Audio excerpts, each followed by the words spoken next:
ඈ බුද්ධ පූජා කරලා තියෙන්නේ. දාර බලන්න දානේ කියන මිනිස්සුත් බලාගෙන ඉන්නවා. මොලයක් නැද්ද ඔහෙට? බුදුන්ට තිබ්බේ තමයි කෑවේ. බුදුන්ට තිබ්බේ කොතනින් ගණන් කන්න හොඳයිද? ඈ? ඈ?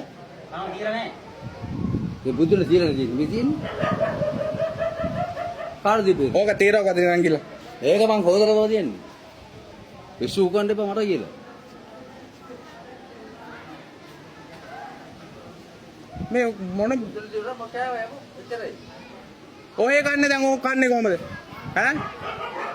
ඔය කන්නේ කොහමද කියන්නකෝ? ඔය මොකද්ද ඔය කරන වැඩේ කියන්නකෝ? බුදුන්ට තිබ්බම කෑවා. ඉතින් අර බුදුන්ට තියෙන එක තාම පූජා කරලත් නැහනේ. පූජා කරන්න බුදුන් ආපේලාට කණ්ඩ ලැබුණා. ආවා. කෑවා. ඒක තමයි වලට කැත වෙන්නේ. වලට කරදර කරන්නේ නෑනේ. ඔයාට කරදර කරේ නැතුණාට අර මිනිස්සුયો දුක් මහන්සියලා ගෙනාපු දාන්නේ නෙමෙයි. බුදුන්ට ගෙනාවේ. ඔව් බුදුන්ට ගෙනාවේ. මම තමයි බුදුන්. වෙන කවුරුත් නෑ. යා කොඹ බුදුන් එන්නේ කොහමද? ඒනයි උඹ බුදුන්. ඈ? වම් බුදුන් නෙවෙයි. බුදුහාඳුරු කියලා එක්කෙනෙක් ඉන්නවා වෙනම. ඒ කොහෙද ඉන්නේ? ඇත්තකට දැකද? පිස්සොත් දැන් කතා කරලා වැඩක් මම නැහැ. පිස්සෙක් තමයි. ඇත්තකට දැකද?